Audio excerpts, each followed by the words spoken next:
जय हिंद दोस्तों, कैसे हैं आप सब। तो आशा करते हैं आप सब अच्छे होंगे। आज हम लोग देखेंगे एसएससी जीडी का प्रैक्टिस सेट 10 देखेंगे। इससे पहले जो है आपका 9 तक प्रोवाइड किया जा चुका है और यह जो हम लोग प्रैक्टिस सेट चला रहे हैं तो यह स्पार्क पब्लिकेशन का है, जिसमें आपको टोटल 30 प्रैक्टिस सेट दिया गया है। ठीक, और इसका जो क्लास होता है प्रतिदिन आपको रात को 8 बजे होता है। ठीक, चलिए हम इसको शुरू करते हैं। यहाँ से हम लोग का जो पहला प्रश्न है, यहाँ पर रीजनिंग का प्रश्न शुरू होता है। तो इसमें जो आपका 4 पार्टों में प्रश्नों को दिया गया है। पहला जो है आपका रीजनिंग, मैथ और जीके देश का, और फिर आपका जो 25 प्रश्न है जो हिंदी के हैं। ठीक, तो पहले हम लोग पार्ट 1 में यह रीजनिंग के प्रश्नों को सॉल्व करेंगे। ठीक, यहाँ पर निर्देश दिया गया है कि प्रश्न 1 से 3 तक नीचे दिए गए विकल्पों में से संबंधित अक्षरों और संख्याओं को चुनिए। यहाँ पर देखिए जो फ्रांस है, फ्रांस का जो संबंध है वो पेरिस से है, तो ऑस्ट्रेलिया का संबंध किससे होगा। तो देखिए जो फ्रांस है वह पेरिस, उसकी फ्रांस की राजधानी पेरिस है। तो ऑस्ट्रेलिया की राजधानी कहाँ है, तो ऑस्ट्रेलिया की राजधानी वियना है। राइट आंसर बी हो जाएगा। चलिए अगला दूसरा नंबर जो प्रश्न हम लोग का कि 95 यहाँ पर 18, तो 75 का क्या लिख सकते हैं। ठीक, यहाँ पर 95 को 18 लिखा गया है, तो 75 को हम लोग क्या लिख सकते हैं। तो देखिए यहाँ पर क्या गया है ऐसे कि 18 को 5 से मल्टीप्लाई यानी कि गुना करके और 5 जोड़ दिया गया है। जितना से गुना किया गया है उतना जोड़ दिया गया है। तो हम लोग उसी को यहाँ पर ये जब हम लोग 75 लाएंगे तो 14 को 5 से गुना करेंगे और 5 इसमें जोड़ देंगे, तो 14 5 70 और 5 75। राइट आंसर 14 हो जाएगा। ठीक, चलिए तीसरा जो हम लोग का प्रश्न है, यहाँ पर इंस्टीट्यूट है और इसका ये शब्द लिखा गया है। तो यहाँ पर जो ग्रेजुएट्स है इसका शब्द कैसा लिखा जाएगा। इसका जो ये दोनों सेम है तो इसको इससे आपको यहाँ पर बनाना है कि क्या इसे बन सकता है। तो इसका राइट आंसर क्या होगा, बिल्कुल इसका जो राइट आंसर होगा, देखिए यहाँ पर ये आपको ये क्या किया गया है। तो ये जो तीसरे वाले में है आपका, यहाँ पर आपको उल्टा लिख दिया गया। देखिए यहाँ पर 3 जो शुरू का यहाँ पर शब्द लिया गया है, यहाँ से 3 शुरू का शब्द और इसको ही यहाँ पर उलट दिया गया है। 3 शब्द लेकर उलट दिया गया है। यहाँ पर TIT को यहाँ पर TIT लिख दिया गया है और फिर जो अंतिम 3 है इसको ऐसे, इसको यू को यहाँ पर अंत में कर दिया गया है, यू को अंत में और टी को बीच में और जो ई है इसको पहले कर दिया गया। ठीक, तो हम लोग इसी को ग्रेजुएट को भी हम लोग ऐसे ही करेंगे।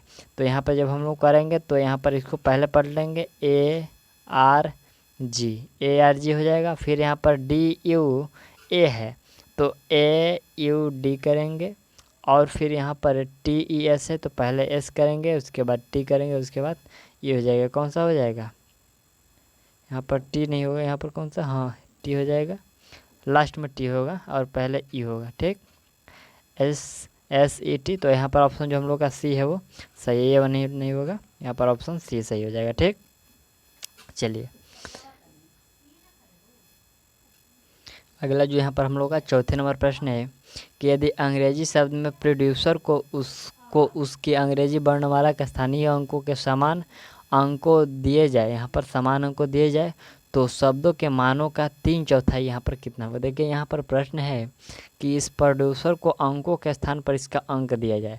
जैसे कि ये P है तो P 16 पर होता है, R है जो ये 18 पर होता है, तो इन दोनों को जोड़ेंगे तो कितना होगा, 16 32 34 हो जाएगा। तो इसी प्रकार हम सबों को जोड़ेंगे तो क्या होगा और उसी का यहाँ पर 3/4 कितना होगा। ठीक, तो देखिए यहाँ पर जब हम लोग सबको जोड़ेंगे तो ये तीनों को शुरू से जब हम लोग जोड़ेंगे तो ये 100 होगा। ये तीनों का ये जो पूरा प्रोड्यूसर को जोड़ेंगे तो 100 होगा और इसका 3/4 पूछा जा रहा है, तो 100 का 3/4 3/4 भाग, तो यहाँ पर एक और 0 और 25 चौके 100, यहाँ पर 25 3 75, यहाँ पर आपका राइट आंसर 75 हो जाएगा। ठीक, चलिए अगला जो प्रश्न है 5वें नंबर है कि एक दौड़ स्पर्धा में रजनीश की शुरू से 22वीं रैंक तथा रंजीत की अंत से 16वीं रैंक है और इन दोनों के बीच प्रतियोगी और है, तो 13 प्रतियोगी और है, इन दोनों के बीच 13 प्रतियोगी और है, तो उस स्पर्धा में कुल कितने बच्चों ने भाग लिया। यहाँ पर शुरू में 22 है और अंतिम में 16 है और बीच में 13 है, तो ये जो होता है ये आपका ये मान लीजिए यहाँ पर हम लोग का शुरू से 16 हो गया, अंत से यहाँ पर शुरू से यहाँ पर 22 है ना जी, शुरू में 22 और यहाँ पर अंत में 16 और बीच में 13, तो हम लोग तीनों को जोड़ देंगे। ठीक, तीनों को क्या करेंगे, तीनों को जोड़ देंगे तो हम लोग का जो आंसर है वो आ जाएगा कितना, राइट आंसर यहाँ पर 51 हो जाएगा। कुल जो पंक्तियों में संख्या है वह 51 है।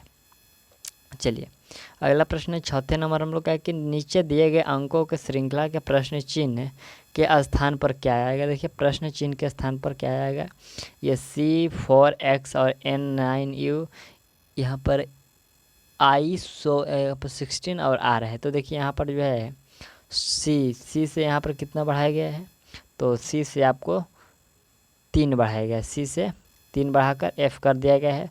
फिर यहाँ पर 3 बढ़ाकर 9 कर दिया गया, तो फिर 3 बढ़ाएंगे तो क्या होगा, तो ये पहले वाले में 3 को प्लस करना है, तो यहाँ पर ये 9 में 3 जोड़ेंगे 12, 12 पर L हो जाएगा। चौथे वाला जो है यहाँ पर दूसरा है कि 4 को बढ़ाकर 9 कर दिया गया है और 9 को बढ़ाकर 16। तो पहले यहाँ पर देखिए जो 4 है 5, इसमें 5 बढ़ाया गया, फिर 6 बढ़ाया गया है और अगली बार कितना 7 बढ़ाया जाएगा, तो 16 7 कितना हो जाएगा, 16 7 25 हो जाएगा। यहाँ पर 7 ऐड करेंगे, ठीक। और फिर यहाँ पर x है, x को u कर दिया गया है और u को r कर दिया गया है। तो इसमें 3 3 के जो है माइनस हो रहा है, 3 3 अक्षरों का माइनस हो रहा है। तो r से हम लोग 3 घटा देंगे, r से जब हम लोग 3 घटाएंगे तो कितना होगा, r जो 18 पर होता है यहाँ पर हम लोग का o हो जाएगा, कितना o हो जाएगा। तो यहाँ पर जो आपका राइट आंसर होगा वो कौन सा हो जाएगा, तो L25O। कौन से ऑप्शन में हम लोग का L25O। देखिए ऑप्शन जो है डी का है वो L25 है, ठीक। तो राइट आंसर यहाँ पर आप लोग डी कर लीजिएगा। चलिए अगला जो प्रश्न यहाँ पर हम लोग का 7वें नंबर है कि C को 3 लिखा जा रहा है, बस्क को 33, तो पोस्टमैन को क्या लिखा जाएगा। देखिए यहाँ पर 3 जो अक्षर अल्फ़ाबेट के हिसाब से है उसी को जोड़ दिया गया। जैसे B 2 पर होता है, A 1 पर, तो ये 2 1 3 हो गया, S 19 पर 3 22 हो गया, 22 और 11 33। तो हम लोग पूरे इस अक्षर को जोड़ेंगे तो ये कितना होगा, 98 हो जाएगा। राइट आंसर ए हो जाएगा। चलिए अगला प्रश्न है कि यदि कुट भाषा में अम्ब्रेला को यहाँ पर ये लिखा जाता है तो फ्रेंड को कैसे लिखा जाएगा। देखिए यहाँ पर अम्ब्रेला को ये किस भाषा में लिखा जा रहा है, तो फ्रेंड को किस भाषा में लिखा जाएगा, कौन सा होगा। यहाँ पर देखिए यहाँ पर आपका जो किया गया है वह यू एम्ब्रेला, ठीक। यहाँ पर आपको क्या किया गया है, तो इसमें आपको एक एक जो है अक्षर की बढ़ोतरी होती है। देखिए यू से यहाँ पर भी कर दिया गया है, एम से एन कर दिया गया है, बी से सी कर दिया, यानी कि सभी अक्षर में एक एक जो है वर्ड को जोड़ दिया गया है। तो हम लोग फ्रेंड में जब एक एक जोड़ेंगे तो एफ जी होगा, जी से होगा, फिर आई एस होगा, एस आई के बाद यहाँ पर जे होगा, ई के बाद एफ होगा, एन के बाद एम होगा और यहाँ पर जो डी के बाद ई होगा। कौन सा ऑप्शन हो जाएगा, तो इसमें जो आपका ऑप्शन होगा वो ऑप्शन बी हो जाएगा। राइट आंसर बी कर लीजिएगा। अगला जो प्रश्न हम लोग का है, प्रश्न है कि दी गई उत्तर आकृतियों में से संबंधित आकृति चुनिए। यहाँ पर प्रश्न आकृतियाँ है और यहाँ पर देखिए ये इससे जो ये अक्षर बनाया जा रहा है तो इससे कौन सा अक्षर बनाया जाएगा, किससे कौन सी आकृति बढ़ाई जाएगी। तो इस आकृति को आपको ध्यान से देखना होगा, पहला में दूसरा में क्या किया गया है, इससे बनाकर यही बनाया गया है। तो देखिए यहाँ पर जो त्रिभुज है इसमें दूसरे नंबर पर आ गया है और जो यानी और ये जो वृत्त है वो वृत्त ऊपर चला गया है, ठीक। और ये जो नीचे वाला था ये ऊपर चला गया, ये जो ये था 3 नंबर पर था तो ये 4 हो, यानी कि एक एक अक्षर घट रहा है। तो हम लोग यहाँ पर हम लोग खोजेंगे ये जो वृत्त है ये वृत्त 2 नंबर पर जाना चाहिए और ये जो आपका ये वाला है ये भी अंत में जाना चाहिए। 2 अक्षर हम लोग को सुटेबल बैठाना है। तो वृत्त दूसरे नंबर पर ये हो गया, वृत्त दूसरे नंबर पर यहाँ पर भी है और यहाँ पर भी है। और फिर हम लोग ये वाला ऑप्शन को देखेंगे कि ये हम लोग का चौथे नंबर पर होना चाहिए। तो ऑप्शन जो डी का है वो सही आपका मैच कर रहा है, तो राइट आंसर यहाँ पर आपका डी हो जाएगा। ये भी आपका जो यहाँ से आपको ये दोनों चौथे नंबर पर आ गया और ये भी जो था आपका दूसरे नंबर पर आएगा, ठीक। चलिए अगला जो प्रश्न देखते हैं 10वें नंबर प्रश्न क्या है। प्रश्न है कि 10 से 12 तक दिए गए विकल्पों में से विषम अक्षरों संख्याओं के युग्मों को चुनें। देखिए यहाँ पर times of India, Hindustan times, Hindu और इंडिया टुडे, तो इसमें कौन सा है जो विषम है, इसमें विषम आकृति को चुना है। तो विषम जो है शब्द को चुना है, तो ऑप्शन जो इंडिया टुडे है वो आपका विषम है। अन्य जो सभी है वो दैनिक समाचार पत्र है, ठीक। तो यहाँ पर आपका ऑप्शन डी हो जाएगा। अगला जो प्रश्न यहाँ पर हम लोग का 11वें नंबर प्रश्न, इसमें भी आपको विषम खोजना है कि इसमें विषम कौन है, ठीक। तो देखिए इसमें जो आपका विषम तो इसमें जो आपका विषम होगा वो ऑप्शन डी वाला विषम होगा। ऐसा देखिए, इन सब को जब आप सॉल्व करिएगा तो 1/8 आएगा, 1/8 आएगा। इसका भी आप जब सॉल्व करिएगा तो 1/8 आएगा। लेकिन जब चौथे नंबर को आप सॉल्व करिएगा, सॉल्व करके आपको देखना है, और जब देखिएगा तो ये 0/32 आएगा, तो ये अलग है। ठीक, चलिए अगला प्रश्न देखते हैं हम लोग का 12वें नंबर जो प्रश्न ये क्या है, इसमें भी हम लोग को विषम खोजना है। AEIMDHLP और CGKO और फिर यहाँ पर JNQU, इसमें कौन सा होगा? तो देखिए इसमें जो आपका होगा वो होगा JNQU। देखिए यहाँ पर J से आपको N बढ़ाया गया है तो 4 अक्षर का वृद्धि हुआ है, लेकिन यहाँ पर जब N से Q जाइएगा तो इसमें 3 ही अक्षर का वृद्धि हुआ है, फिर यहाँ पर 4 कर दिया गया है। ठीक, लेकिन इन सब में देखिएगा तो सब में 4-4 अक्षर का आपको वृद्धि, A से E जाएगा 4 अक्षर वृद्धि, फिर E से आप बढ़िएगा I तो 4 अक्षर का वृद्धि, और फिर I से जब M जाइएगा 9 4 13 तो इसमें 4 अक्षर का वृद्धि, यानी कि जब वृद्धि हो रही है समान हो रही है, लेकिन इसमें आपका एक जो है इसका श्रृंखला गलत हो गया, तो इसलिए आपका राइट आंसर ये गलत है। नेक्स्ट जो हम लोग का प्रश्न यहाँ पर 13 नंबर प्रश्न है। प्रश्न है कि कागज के एक टुकड़े को प्रश्नाकृतियों में दिए गए ढंगों से मोड़ा और काटा जाता है तो खोलने के बाद कौन सा आकृति? देखिए यहाँ पर ऐसा जो आकृति, ये पहले आपको 4 भागों में मोड़ना है, इस पर आप फिर यहाँ पर ये 4 भाग है, फिर इसको 2 भाग में मोड़ना है, फिर इसको 1 भाग में मोड़ना है, और 1 भाग मोड़कर यहाँ पर एक ऐसा होल कर दिया गया है। तो कौन सा जब हम लोग इसको खोलेंगे तो कौन सा हम लोग का आकृति बनेगा? तो ये आपको सिंपल सा सही है, यहाँ पर जो दिख रहा है ये ऑप्शन सी का बनेगा। ठीक, चलिए अगला जो प्रश्न यहाँ पर हम लोग का है कि दिए गए विकल्पों में से वह शब्द चुनिए जो दिए गए शब्दों के अक्षरों का प्रयोग करके नहीं बनाया जा सकता है। तो ये देखिए यहाँ पर आप एक शब्द दिया गया है और इससे कौन सा शब्द इन चारों का जो है नहीं बनाया जा सकता है। तो देखिए इसमें जो आपका ऑप्शन ए का है वो लाइफ, इसमें नहीं बनाया जा सकता, क्योंकि यहाँ पर देखिए जो लाइफ में आप एक जगह पर एक वर्ड है एफ, और इस वाक्य में कहीं पर एफ देखने को आपको नहीं मिल रहा है। ठीक, तो यहाँ पर आपका राइट आंसर ए हो जाएगा। अगला जो यहाँ पर हम लोग का प्रश्न है कि नीचे दी गई मूल आकृति का सही जल प्रतिबिंब, यानी कि ये जो प्रतिबिंब है इसको जल में हम लोग जब प्रतिबिंब देखेंगे तो कौन सी आकृति इन चारों में से हमको देखने को मिलेगा। ठीक, तो इसमें जब हम लोग जल में प्रतिबिंब देखेंगे तो ये आपका ऑप्शन डी वाला जो है देखने को मिलेगा। ठीक, तो राइट आंसर आप लोग डी सही कर लीजिए। और अगला जो प्रश्न हम लोग का है कि नीचे निम्नलिखित 4 विकल्पों में से कौन से विकल्प नीचे दिए गए शब्दों का सार्थक क्रम दर्शाएगा? तो इसमें सार्थक क्रम यानी कि पहनना, स्वेटर, भेड़, बाजार या ऊन, तो सबसे पहले कौन होगा? सबसे पहले आपका भेड़ होगा, भेड़ के बाद क्या होगा? तो ऊन होगा, ऊन के बाद स्वेटर बनेगा, स्वेटर के बाद बाजार जाएगा और बाजार के बाद पहना जाएगा। तो इसमें राइट आंसर, तो इसमें सबसे पहले आपको भेड़ आएगा। ठीक, तो यहाँ पर जो तीसरे में कौन सबसे पहले 3 है, यहाँ पर देखिए ऑप्शन बी में सबसे पहले 3 है, फिर यहाँ पर ऊन होगा तो 5वें नंबर पर, 2 नंबर पर 5 हो जाएगा।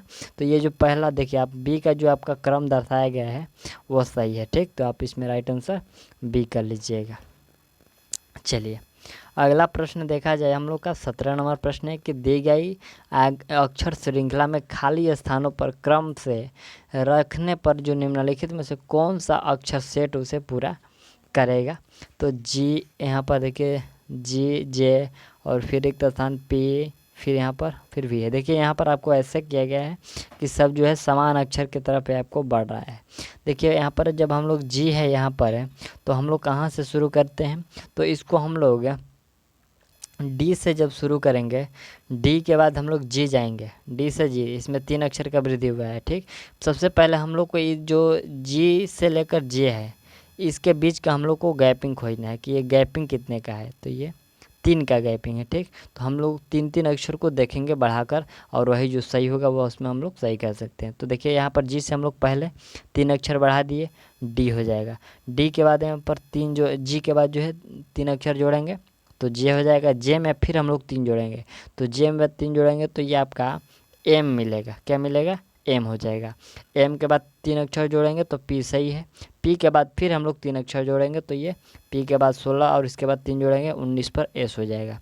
फिर हम लोग का जो 22 पर भी सही है, और फिर 22 में हम लोग 3 जोड़ेंगे तो 25 होगा। 25 पर क्या होता है, 25 पर वाई होता है। तो हम लोग कौन कौन सा अक्षर लिखे, डी लिखे, एम लिखे, एस लिखे और वाई लिखे, और यह जो ऑप्शन हम लोग का सी है इसी में यह सभी है। ठीक, तो राइट आंसर सी हो जाएगा। चलिए अगला जो प्रश्न है हम लोग का है कि उत्तर आकृतियों में सही उत्तर का चयन करके दी गई आकृतियों श्रेणी को पूरा कीजिए। देखिए यहाँ पर यह आकृति दिया गया है, और यहाँ पर पांचवा जो आकृति है वो कौन सा होगा, तो यहीं आपको पांचवा खोजना है। पांचवा जो खोजना होता है बहुत आसान होता है, क्योंकि 4 जो है मिक्स होता है उसी में, और पांचवा जो होता है वो दूसरे जैसा होता है। देखिए यहाँ पर पी को यहाँ पर दूसरे में अंत में डाल दिया गया है, फिर यहाँ पर जो पी है उसको पी को अंत में डाल दिया गया है, फिर यहाँ पर जो है पी को फिर दूसरे नंबर पर डाल दिया गया है, और फिर पी को पहले नंबर पर डाल दिया गया है। तो इसमें हम लोग खोजेंगे कौन सा खोजना है। तो देखिए यहाँ पर हम लोग का जो अगला होगा वह पी कहाँ पर होगा, पी क्यू आर और एम एल। तो देखिए हम लोग का जो होगा वह पी जो होगा हम लोग का अंत में होगा। ठीक, पी अंत में, आर जो होगा वह आर जो होगा यहाँ पर बीच में हो जाएगा, और की जो होगा वह शुरू में होगा। और यहाँ पर ये नीचे वाले भी अक्षर जो पलट रहे हैं, तो ये भी यहाँ पर जो एम है और एल है, तो पहले हम लोग का एम नीचे होगा और एल ऊपर हो जाएगा। ठीक, तो ऐसा ही आपको आकृति बनेगा। क्यू आर डी और एल एम कहाँ पर है, कौन सा ऑप्शन में खोजेंगे, Q R P M L ये सही नहीं है, दूसरा पी क्यू ये भी सही नहीं है, तीसरा ऑप्शन सही है। ठीक, 18 का जो आपका राइट आंसर होगा वो सी हो जाएगा। चलिए अगला जो हम लोग का प्रश्न 19 नंबर प्रश्न यहाँ पर है कि इन प्रश्नों में कुछ कथन और निष्कर्षण दिए गए हैं, उन एक विकल्पों को चुनिए जो दिए गए परिमाण स्वरूप सही निष्कर्ष हो। यहाँ पर देखिए कथन यह है कि स्वतंत्रता सेनानी को पुरस्कार दिया जाता है, और दूसरा है कि राम मनोहर एक स्वतंत्रता सेनानी है। तो इसमें आपका निष्कर्ष में क्या दिया गया है, निष्कर्ष में कि उन्हें पुरस्कार दिया जाएगा। तो उन्हें पुरस्कार दिया जाएगा ये क्या होगा, तो ये तर्क संगत है या फिर अतर्क संगत है, संभवतः सत्य है या फिर अप्रासंगिक है। तो ये कैसा है, तो यह जो है आपका तर्क संगत है कि उन्हें पुरस्कार दिया जाएगा। राइट आंसर ए हो जाएगा। चलिए अगला जो प्रश्न हम लोग का 20 से 21 तक यहाँ पर प्रश्न दिए गए प्रश्नों के लुप्त संख्याओं को आपको ज्ञात करना। देखिए यहाँ पर जो 20 नंबर ऑप्शन है यहाँ से यहाँ तक, और यहाँ पर व्हाट किस जगह पर क्या होगा, तो देखिए यहाँ पर आपको क्या होने वाला है। ठीक, यहाँ पर जो आपका किया गया है ऑप्शन यहाँ पर जो पहले आप राइट आंसर सुन लीजिए कि इसका राइट आंसर क्या होगा, तो राइट आंसर आपका 72 होगा। और ऐसा क्यों, तो देखिए यहाँ पर जो 8 है, ठीक, यहाँ पर तिरछे तिरछे कर दिया गया है। ठीक, 8 को 36 लाया गया है, तो 8 को 4 से गुना करके 4 जोड़ दिया गया है, और 4 को 32, 4 यहाँ पर 36 हो गया। तो हम लोग 17 को 4 से गुना करके 4 जोड़ देंगे, 17 चौक 68 और 68 4 कितना हो जाएगा 72। तो राइट आंसर 72 हो जाएगा। बहुत से बच्चे यहाँ पर 76 भी लाते होंगे। ठीक, तो 76 का जो है गलत है, और ऑप्शन ए जो है 72 सही है। ठीक, चलिए अगला प्रश्न यहाँ पर देखिए, प्रश्न 18 को 18 9 81, तो 23 8 क्या होगा, यहाँ पर 24 7 93। तो यहाँ पर देखिए आपको किया गया है कि 18 को यहाँ पर 18 मल्टीप्लाई यहाँ पर 3 से 18 9 27। देखिए यहाँ पर दोनों को जोड़ दिया गया है, 18 प्लस 9 कितना हो गया 27, 27 को 3 से मल्टीप्लाई करके 81 कर दिया गया है। यहाँ पर 23 और 8 कितना 31 होता है, 31 को 3 से गुना करके हम लोग यहाँ पर आंसर ला देंगे। 31 गुना 3 कितना 93 हो जाएगा। इसको भी ऐसे ही किया गया है, 24 गुने 7 तो 31, और 31 में आपको 3 से मल्टीप्लाई करके 93 ला दिया गया है। तो राइट आंसर इसमें 93 हो जाएगा। अगला जो प्रश्न हम लोग का 22 नंबर प्रश्न है, तो यह प्रश्न कह रहा है कि यदि 70 स्टार 10 तो इसका मान -7 लिखा गया है, 50 स्टार 5 तो इसका मान जो है -10 लिखा गया है, तो 10 स्टार 5 इसका मान 2 है। तो फिर यहाँ पर 80 स्टार 1 का मान क्या होगा। देखिए आपको कुछ नहीं करना है। देखिए यहाँ पर 70 को 10 से भाग दिया गया है, यहाँ पर भी 50 को 5 से भाग दिया गया है, और 10 को 5 से भाग दिया गया, 2 लाया गया है, तो 80 को 1 से भाग देंगे, क्या होगा -80, और यहाँ पर जो माइनस एक्स्ट्रा में लगाया जा रहा है। ठीक, तो राइट आंसर डी हो जाएगा। अगला प्रश्न देखिए, प्रश्न यहाँ पर हम लोग का है कि पप्पू दक्षिण दिशा में 25 किलोमीटर चलना शुरू करता है। अब वह बाईं ओर मुड़कर 20 मीटर चला, पुनः वह बाईं ओर मुड़कर 25 मीटर चला, फिर वह अपने दाहिने ओर मुड़कर 15 किलोमीटर चला। तो वह आरंभ करने के बिंदु से कितनी दूरी पर वह किस दिशा में है। तो देखिए यहाँ पर हम लोग पहले इसका डायरेक्शन बना लेते हैं। ठीक, ये जो है पप्पू दक्षिण की ओर दक्षिण दिशा में 25 किलोमीटर चलता है। यहाँ से हम लोग का मान लीजिए ये उसका स्टार्टिंग पॉइंट है, इसका स्टार्टिंग पॉइंट यहाँ से वह 25 मीटर चलता है। 25 मीटर चलने के दौरान यहाँ पर उसके बाद वह अपनी बाईं ओर मुड़ता है, बाईं उधर इधर मुड़ेगा, और मुड़ने के बाद वह 20 मीटर, कितना 20 मीटर चलता है, 20 मीटर चलता है। ठीक है, 20 मीटर चलता है। उसके बाद यहाँ पर कह रहा है कि 20 मीटर चलता है, पुनः वह बाईं मुड़कर 25 मीटर, फिर वह अपने बाएं मुड़ता है और फिर 25 किलोमीटर चलता है। फिर यहाँ पर यह 25 किलोमीटर चला, कितना 25 ये सेम हो गया, और ये 20 चला था। और फिर कह रहा है कि और वह अपने दाहिने मुड़कर, यानी कि दाहिने इधर मुड़कर और फिर 15 किलोमीटर चल रहा है। तो वह आरंभ करने के बिंदु से कितनी दूरी पर और किस दिशा में है। ठीक, तो देखिए यहाँ पर हम लोग मान लेंगे इसको, ये दूरी जो है 20 किलोमीटर है, तो ये भी दूरी आपका 20 किलोमीटर होगा, ये सही है। और यहाँ पर जो एक्स्ट्रा में आपको और 15 किलोमीटर चला है, तो 15 + 20 35 हो गया। और ये दक्षिण था, और ये कौन था हम लोग का उत्तर हो, ये दक्षिण था, ये पश्चिम हो जाएगा। और ये आपको जो है ये साउथ है, और ये नॉर्थ है, और इधर हम लोग का ईस्ट होगा। तो वह जो है 35 किलोमीटर पूर्व की ओर चलता है। राइट आंसर यहाँ पर इधर आ रहा है ना जी, तो यहाँ से आपका 35 किलोमीटर पूर्व दिशा में ओर है। ठीक, तो उसका सही डायरेक्शन यही हुआ। ऑप्शन यहाँ पर जो आपका वह बी में कर लीजिएगा। अगला जो प्रश्न यहाँ पर 24 नंबर प्रश्न हम लोग का है कि निम्नलिखित में से उत्तर आकृति में दी गई आकृति निहित है। देखिए यहाँ पर ये आकृति कौन सी आकृति में बना हुआ है, ए डी में, सी में, बी में या फिर ए में। तो देखिए ये जो आकृति है, यह आकृति आपको बी ऑप्शन में देखने को मिलेगा, और आप देख ही ले होंगे कहाँ पर है।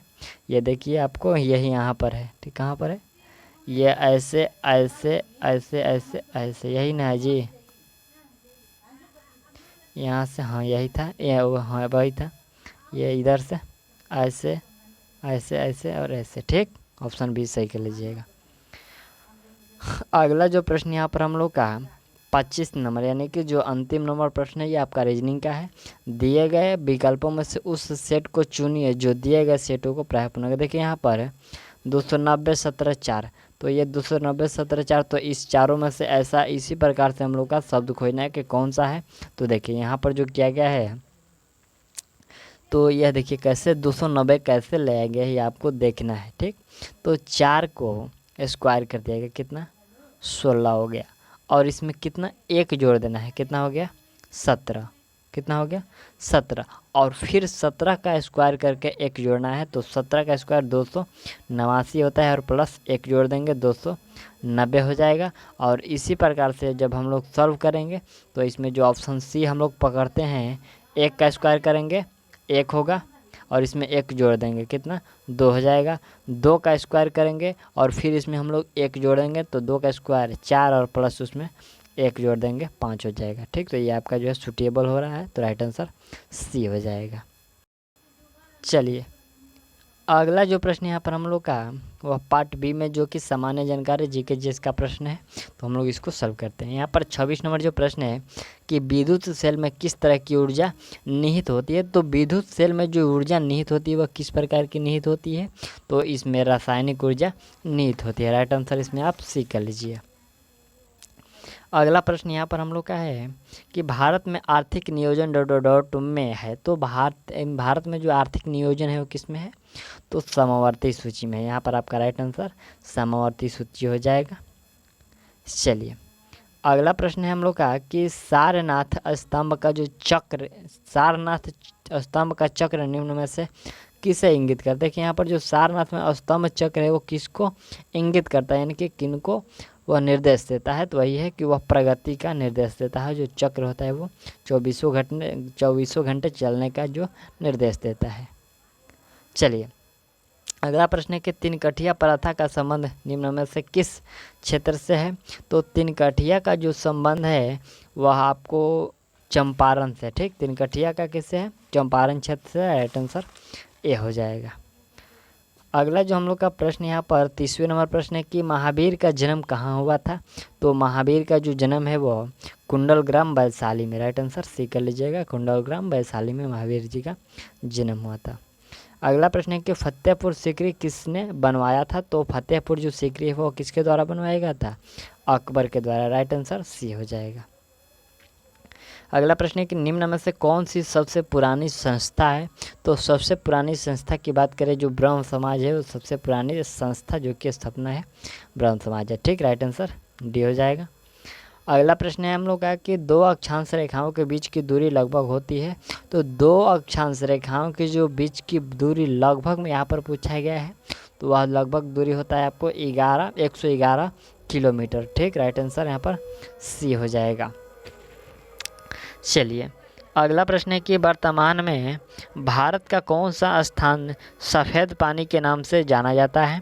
तो सफ़ेद पानी के नाम से जो जाना जाता है वो सियाचिन, सियाचिन जो जगह है वो सफ़ेद के नाम से जाना जाता है, सफ़ेद पानी के नाम से।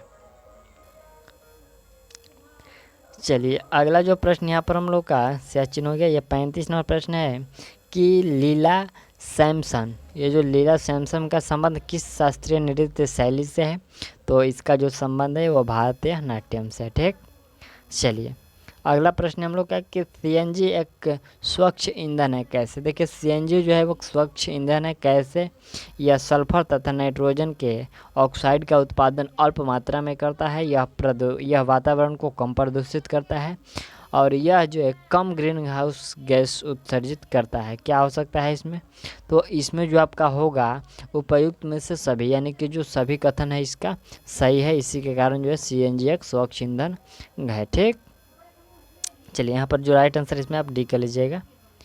अगला प्रश्न है कि किसी भी यौगिक में तत्व सदैव एक निश्चित डॉट के अनुपात में विद्यमान होते हैं। तो जो निश्चित सदैव जो अनुपात में विद्यमान होते हैं वो द्रव्यमान के अनुपात में विद्यमान होते हैं। अगला प्रश्न हम लोग का 38 नंबर की गुरुत्वाकर्षण का नियम किसने दिया था? तो गुरुत्वाकर्षण का नियम जो दिया गया था वह न्यूटन के द्वारा दिया गया था। अगला प्रश्न है एंटोमोलॉजी में किसका अध्ययन किया जाता है? देखिए एंटोमोलॉजी में आपको अध्ययन पूछा गया किसका किया जाता है? तो एंटोमोलॉजी में कीटों का अध्ययन किया जाता है। ठीक, अगला जो प्रश्न हम लोग है कि जादू टोना का अध्ययन किस वेदों में किया जाता है? तो जादू टोना जंतर मंतर का जो है आपको अर्थवेद में मिलता है। ठीक, राइट आंसर ए हो जाएगा।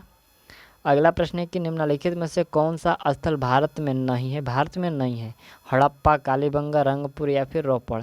तो भारत में जो वर्तमान में नहीं है जो हड़प्पा है वो पाकिस्तान में। कहाँ पर है? राइट आंसर ए हो जाएगा। अगला प्रश्न हम लोग का कि अलेक्जेंडर ने भारत पर चढ़ाई कब की थी? तो अलेक्जेंडर द्वारा भारत पर चढ़ाई आपको 326 ईस्वी पूर्व किया गया था।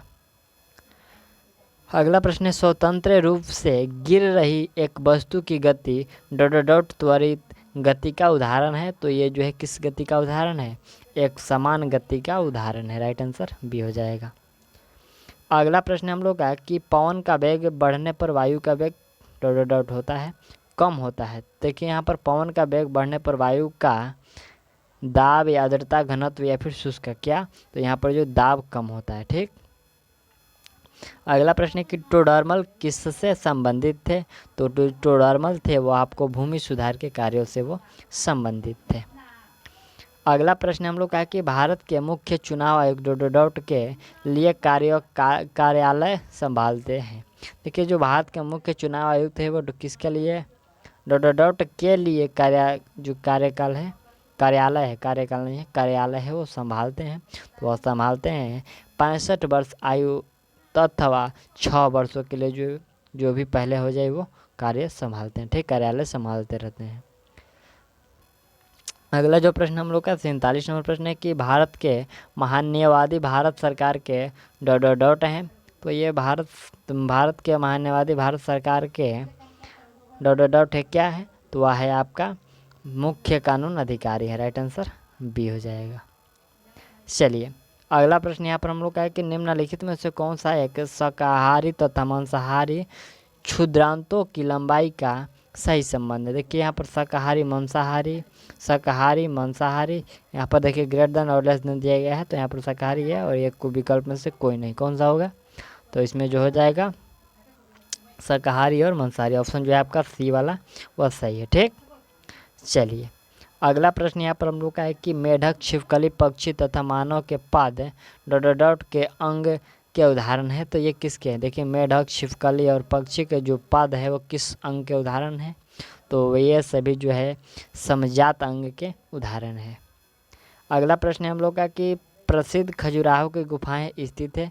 तो खजुराहो की जो गुफाएं स्थित है वो मध्य प्रदेश में, खजुराहो टेम्पल भी है, तो ये भी आपको मध्य प्रदेश में है। ठीक, चलिए अगला जो प्रश्न यहाँ पर देखिए पार्ट 3 है। तो यहाँ पर पार्ट 3 जो है आपका है ये मैथ का है। आपका राइट आंसर सॉरी यहाँ पर जो आपका मैथ से आपका जो प्रश्न 51 से शुरू होता है तो ये 75 तक आपको मैथ का। ठीक, तो मैं मैथ के जो है आप जो प्रश्न है इसको स्किप कर दे रहा हूँ और चलते हैं हम लोग हिंदी के प्रश्नों को देखते हैं। ठीक, चलिए अगला जो प्रश्न यहाँ पर हम लोग का 74 75 यहाँ से हम लोग का देखिए पार्ट डी में जो है सामान्य हिंदी का है। तो इसको हम लोग देखते हैं। ठीक, 76 से 80 तक नीचे दिए गए गद्यांश को ध्यानपूर्वक पढ़कर और उसकी जो आधारित प्रश्नों के लिए दिए गए संभावित उत्तरों में से सही यहाँ पर उत्तर चयन करना है। देखिए यहाँ पर आपको एक बड़ा सा गद्यांश दिया गया है और इसी गद्यांश को पढ़कर आपको आंसर देना है। तो पहले आप इस वीडियो को रुकाकर और पूरे गद्यांश को आप लोग एक बार पढ़ लीजिएगा। ठीक, पढ़ने के उपरांत यहाँ पर हम लोग का 76 नंबर से आपको प्रश्न पूछा जा रहा है कि व्यक्ति में किसकी चर्चा की गई है। जब आप लोग गद्यांश पढ़िएगा तो इसमें पूछा है कि व्यक्ति में किसकी चर्चा की गई है। तो इसमें जो यहाँ पर जो की गई है इसमें चर्चा ईमानदारी की चर्चा की गई। चलिए हम भी इसको गद्यांश को पढ़ लेते हैं एक बार, जो आपको आंसर देने में आसानी होगा। पहला है कि एक व्यक्ति बहुत ही ईमानदार था, हमेशा वह दूसरों की भलाई में लगा रहता था, यह उसकी आदत सी बन गई थी। लेकिन जिस व्यक्ति का वह उपकार करता था कुछ दिन बाद वही व्यक्ति उसकी बुराई करना शुरू कर देता था। इन सब बातों से ईमानदार व्यक्ति को बहुत तकलीफ होती थी। एक दिन एक व्यक्ति जो दाढ़ी बढ़ाए हुए था आ पहुंचा और उन्हें शिक्षा दी कि ईमानदारी इसी में है कि केवल अपना काम करो और अपने बारे में सोचो, उपकार करना बंद करो, तुम्हारा इसी में कल्याण है। इस प्रकार वह व्यक्ति पर उपकार के बदले स्व उपकार पर भरोसा किया, लेकिन अब उसका जो विकास पहले की अपेक्षा कम हो गई। ईमानदार व्यक्ति सोच में पड़ गया और अपना जो पुराना धंधा है वो शुरू कर दिया। और जो पुराना धंधा उसका क्या था? तो वह दूसरों का भलाई करना था। ठीक, चलिए यहाँ पर जो हम लोग का 76 हम लोग बना लिए। 77 देखिए, व्यक्ति का कौन सा गुण आदत बन गया था? तो क्या अनुपकार करना, परोपकार करना, दूसरों की बुराई करना, इनमें से कोई नहीं। क्या हो जाएगा? तो इसमें आपका जो है परोपकार करना जो इसका आदत सी बन गई थी। अगला प्रश्न है कि ईमानदार व्यक्ति के सामने किस प्रकार का व्यक्ति आया था? तो दाढ़ी बढ़ा हुआ व्यक्ति आया था। यह भी हम लोग पढ़े, दाढ़ी बढ़ा हुआ, राइट आंसर ये हो जाएगा। अगला प्रश्न यहाँ पर हम लोग का 79 नंबर है कि दाढ़ी वाला व्यक्ति उस व्यक्ति से क्या कहा? तो देखिए दाढ़ी वाला जो व्यक्ति था उस व्यक्ति से कहा कि अपना काम करो और अपने बारे में सोचो, राइट आंसर सी हो जाएगा, यही नु कहा था। अगला हम लोग का 80 नंबर है कि दाढ़ी वाले व्यक्ति की बात मान लेने पर उस व्यक्ति का क्या हुआ? देखिए दाढ़ी वाला व्यक्ति के जो बात माना था उसका क्या हुआ था? तो उस ईमानदार व्यक्ति का जो विकास हुआ पहले की अपेक्षा कम हो गया था। तो राइट आंसर ये हो जाएगा। चलिए अगला हम लोग का 81 से 84 तक है और प्रश्नों में मुहावरे का अर्थ आपको बताना है कि मुहावरा यहाँ पर अग्नि परीक्षा देना। इस मुहावरे का सही अर्थ क्या हुआ? कठोर तप करना, साहस पूर्वक सामना करना, दृढ़ निश्चय करना, कठिन परिस्थितियों में पड़ना। तो अग्नि जो परीक्षा देना इसका राइट आंसर होगा कि आप कठिन परिस्थिति में पड़ना, कठिन परिस्थिति में पड़ना।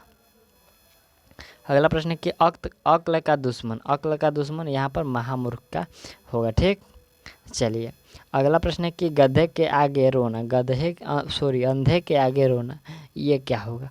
तो अंधे के आगे रोना यहाँ पर निर्दयी से दया की याचना करना, ये सही है। ठीक, चलिए अगला प्रश्न है कि अंधेर नगरी जो मुहावरा है उसका सही अर्थ होता है कि राज्यविहीन जगह, यानी कि अंधेर नगरी यानी कि उस जगह का मालिक कोई ना होना। ठीक, चलिए अगला प्रश्न यहाँ पर हम लोग का 80 से 88 तक है। दिए गए वाक्यों में काले छपे बर्तनी को शुद्धि के लिए 4 विकल्प दिए गए, इनमें से एक जो है विकल्प शब्द की वर्तनी को शुद्धि। देखिए यहाँ पर प्रत्येक कथन अपना एक संदर्भ होता है, प्रत्येक कथन का अपना एक संदर्भ होता है, और यहाँ पर जो संदर्भ लिखा गया है इस संदर्भ में कौन सी त्रुटि है उसको आपको देखना है, कौन सा संदर्भ सही होगा। तो इसमें जो आपका संदर्भ सही है वह जो ऑप्शन बी का संदर्भ है वो सही है। संदर्भ नहीं होता है बल्कि संदर्भ होता है। ठीक, अगला प्रश्न है कि सन्यासी निवृत्ति मार्ग को अपनाता। देखिए यहाँ पर सन्यासी कौन सा सब सन्यासी होगा? तो देखिए इसमें जो सन्यासी का प्रोनाउंसिएशन होगा वो ऑप्शन सी वाला होगा। ठीक, चलिए अगला प्रश्न हम लोग का कि जातक सुब्रती की बूंद का यहाँ पर प्यासा होता है। देखिए जो जातक है सुब्रती की बूंद की प्यासा होता है, यहाँ पर जो यहाँ पर यह दिया गया आपका सुब्रती, यहाँ पर सुब्रती का हम लोग सही प्रोनाउंसिएशन करेंगे, और ये जो स्वाति होगा यहाँ पर स्वाति ऐसे होगा स्वाति, तो ऑप्शन सी हो जाएगा। अगला प्रश्न है कि वही जीवन यहाँ पर कृत्य है जो मातृभूमि के काम में आए। कौन सा कृत्य सही है? तो इसमें जो सही है ऑप्शन डी का कृत्य सही होगा, राइट आंसर डी का। अगला जो प्रश्न हम लोग का 89 से 92 तक है कि प्रत्येक शब्द के लिए उसके नीचे विकल्पों के में से पर्यायवाची शब्द हटे। देखिए यहाँ पर चंद्रमा का पर्यायवाची क्या होता है? तो शशि होता है, राइट आंसर डी हो जाएगा। चंद्रमा का पर्यायवाची शशि। अगला प्रश्न है कि घर का पर्यायवाची, तो घर का जो पर्यायवाची शब्द होता है वो घर का निकेतन होता है, राइट आंसर यहाँ पर आपका सी हो जाएगा। शत्रु का ये पर्यायवाची क्या होता है? तो शत्रु का पर्यायवाची आरी होता है। ठीक, अगला प्रश्न हम लोग का कि दिनकर का जो हम पर्यायवाची पूछा गया है, तो दिनकर भास्कर हो सकता है और भी हो सकते हैं। चलिए अगला प्रश्न हम लोग का कि 93 से 96 तक प्रत्येक प्रश्नों में से संधि विच्छेद का चयन कीजिए। निरार्थक का संधि आपको चुनना है, तो निरार्थक का जो संधि होता है वो नि प्लस अर्थक होता है, ऑप्शन सी हो जाएगा संधि विच्छेद। तदेव का संधि विच्छेद क्या होगा? तदेव का होता है तत्ता प्लस एव, क्या होता है? तत्ता प्लस एव, राइट आंसर डी हो जाएगा। अगला प्रश्न हम लोग का है कि प्रत्युपकार का यहाँ पर आपको संधि विच्छेद बताना है, तो प्रति प्लस उपकार। ठीक, अगला प्रश्न हम लोग का है कि मानयोग का आपको सही संधि विच्छेद बताना है। मानयोग का सही संधि विच्छेद मन प्लस योग। ठीक, चलिए अगला प्रश्न है कि 97 से 100 तक प्रत्येक शब्द के लिए उसके दिए गए विकल्पों में से उपयुक्त समास छांटिए। देखिए यहाँ पर धक्का मुक्की जो शब्द है वो कौन सा समास है? तो यह द्वंद्व समास है, दोनों पद प्रधान है। अगला प्रश्न हम लोग का निशाचर जो शब्द है यहाँ पर आपका कौन सा समास है? तो निशाचर जो है ये तृतीय पुरुष समास है, राइट आंसर यहाँ पर आपका सी हो जाएगा। ठीक, चलिए अगला जो प्रश्न यहाँ पर हम लोग का 99 नंबर प्रश्न क्या है? प्रश्न है कि दीनानाथ कौन सा समास है? तो दीनानाथ जो है कर्मधारय समास है, राइट आंसर ए हो जाएगा। और अगला प्रश्न है हम लोग का सपरिवार ये कौन सा समास है? तो यह आपको बहुब्रीहि समास है, राइट आंसर डी हो जाएगा। तो इस तरह हम लोगों ने अपना जो 100 तक ये प्रश्न इसमें कंप्लीट कर लिया, और ये जो हम लोग का प्रैक्टिस था वो 10 था, और जो आपका 11 है वो जल्दी प्रोवाइड कर दी जाएगी। मिलते हैं अगले वीडियो में, तब तक के लिए थैंक्स।